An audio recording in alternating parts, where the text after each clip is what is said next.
Like my story is one story of many.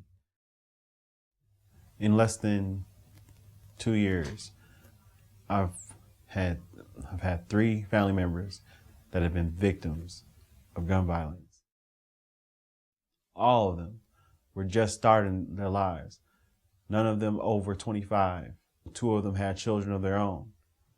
One had just graduated high school. I mean, it's just, for their lives just to be taken away like that.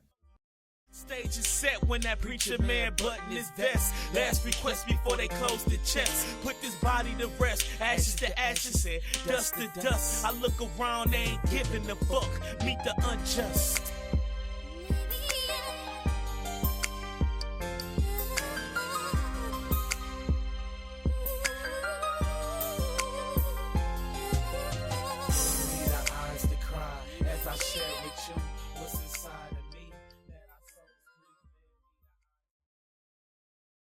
My grandmother stayed on Mason Street, and my Uncle David actually stayed right across the street from her.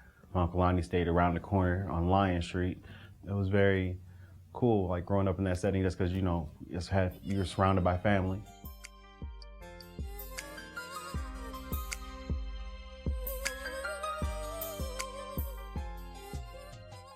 Growing up in Flint, violence among teenagers, I really didn't see until maybe 5th and 6th grade, when it started being that you couldn't walk around the neighborhood without fear of getting, you know, jumped or your bike stolen, something like that. That's when we started seeing the violence more and more.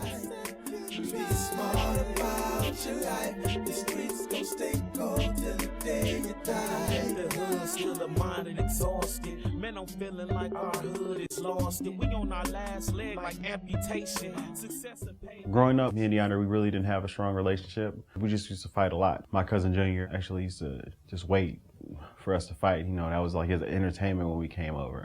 Last 4 years of his life, we had really started to get close. I never thought we would get to that point where we were sharing and really talking and just valuing what the other thought about the one about the other, but we got there. It was not like that. I guess that bond was always there, you know, amongst us.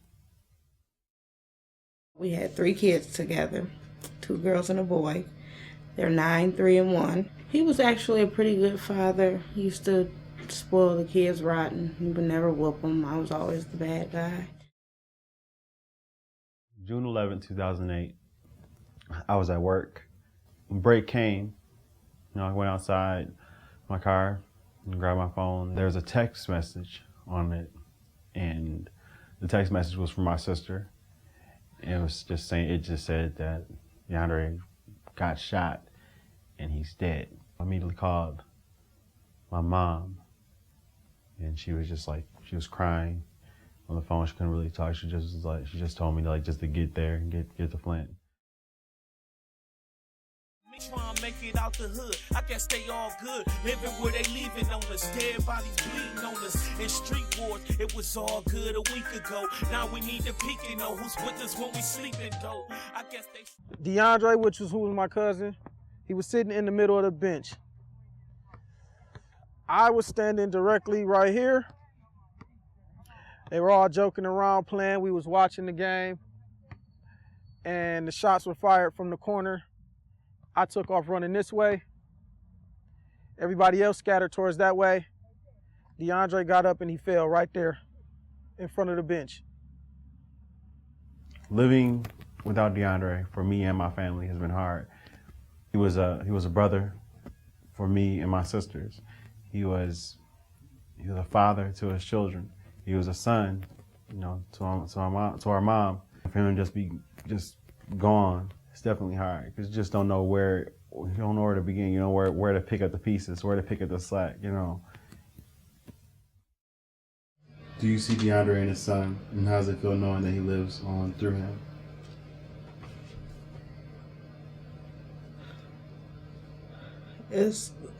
I see him a lot.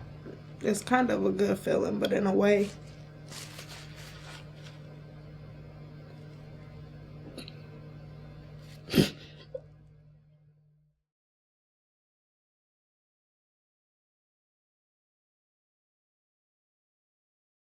Mario was shot on June 14, 2009. That's a year and 3 days exactly after DeAndre was killed. My cousin Mario was attending this club. It was an after-hour club, let out around about 6 o'clock whenever anybody go home. His car was parked right here. For some reason, he came out the club before it ended, and when he got to his car, he was gunned down. They shot him multiple times, I think about 17 to 20 times, and he was dead before he made it to the hospital.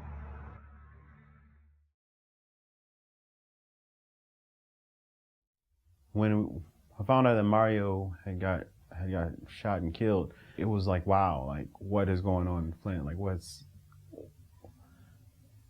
people were getting killed basically every year now. I can't say I was in sorrow. It was just more just like shock. It was just like, what is going on? You know?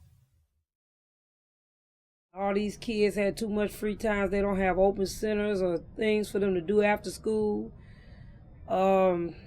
It seemed like all the violence got worse. The drugs got worse. It seemed like every child you know have a gun.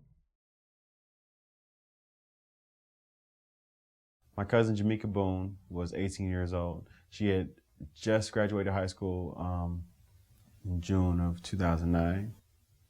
On November 3rd, 2009, she was shot and killed. I don't know what's going on up here in Flint, but it's like the young people don't have nothing to do, and all we have access to is drugs, partying, club, and it's tearing our community up. They could stop the violence easily by opening back up some schools, start doing things in the community to inspire people, younger people being the target, to make people want to be more successful in life instead of standing around here selling drugs and doing what they know is bad, but feeling like they trapped and they got to do it. I think it's planned or something, because they can do something about it. People can reach out more, and if we get together, it can be a change. But it ain't no togetherness, ain't no love, and people don't know God. You got to get to know God and know His will. Like my story is one story of many, of people who have lost family members and friends, just over senseless shootings. I think that we have to say that this is a problem. Somebody has to stand up and say that we care about what happens to our community, what happens in our communities, to our communities, and the people of those communities, and we have to actually start caring. I hope this helps in just bringing awareness to that problem.